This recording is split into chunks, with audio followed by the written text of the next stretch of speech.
擒拿在我们街头格斗之中能被用到的几率有多大？今天来和大家说一下。其实来讲啊，它真的不太大，因为在我们正常的街头格斗之中呢，两个人的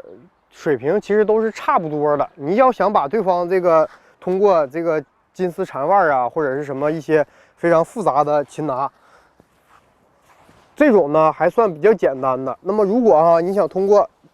把这个对方给拿成非常难的那种状态，给他擒拿住的话，其实来讲是比较难的。因为在街头格斗之中呢，两个人的体格力量差距其实都不会太大。如果太大，我也不可能去惹你，对吧？如果太小呢，那么我有可能把你这么制服到下面。所以呢，它在街头格斗之中运用的几率不是太大。我们经常看到各种格斗性的这个报道或者新闻，两个人高速路口或者是在马路上冲突起来了，基本都是啪一推过来就拿拳头王八拳就去打了，很少有听说他打我一拳，对吧？然后我马上把对方给擒拿到下面了，这个还是比较少的。这个也就是为什么说练了很多年的这个散打格斗，说擒拿也是一样的，练了很多年擒拿，为什么到街头格斗的时候，哎，我这一紧张还是王八拳，还是这么去蹬对方，就是因为练的太少了。不像我们古代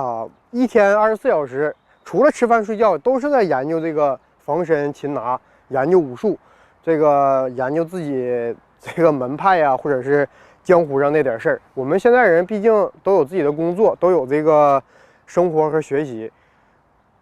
如果不是这个职业格斗运动员的话，很少有人会每天花大量的时间用在格斗训练、科学的吃，用在这方面。所以呢，你的训练时长不够。那么在街头格斗的时候，你最本能的反应，别人打你，哎，我还是这样去挡。你在这个非常激动的这个冲动的这个心情的时候，还是这么去轮打对方，这是人类的一个基本本能。而且大家一定要知道，擒拿能用上的时候呢，跟你穿的衣服也是有很大关系的。别人抓住你胳膊，你可以去擒拿他了，那他薅住你衣服，这个时候你再去擒拿，就是另一种方法了。夏天穿的比较少，他抓住你了，那么冬天特别多，东北大羽绒服、棉袄特别多的情况下，他抓你都抓不住，你一使劲他就掉了，这个时候他还是很难擒拿的。包括大家知道的、所熟知的这个巴西柔术等等等等，这地面上都是非常硬的地面，柏油马路，你把对方放倒了，你刚想做这个地面动作的时候，把你自己硌得已经不行了，这个时候其实是很难把一些实质上的擒技给它用出来的。那么街头格斗的时候，我们用到的比较少，我们平时就不用去练它了吗？也不是就相当于说我们正常考试的时候，明知道考的这个题是8分难度的，但是我们平时练7分、8分、9分、10分都要去练。这样呢，你练多了，在真正街头格斗，在真正考试的时候，你才能游刃有余的把它完成出来。那么今天和大家分享这个目的呢，就是告诉大家，不要想着我把非常难的动作在真正街头格斗的时候把它用出来，我们只需要最简单的一些擒拿。别人抓住我了，我怎么样通过最简单的方式把它压开？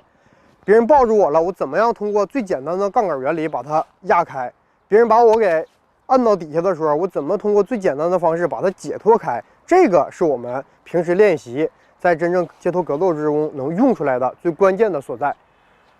而不是说这个飞身十字固我们又是什么袈裟固又是什么非常难的擒拿动作，在街头格斗的时候，别人一打我，哎，我非常轻松的就把它用出来了，这个还是很难实现的。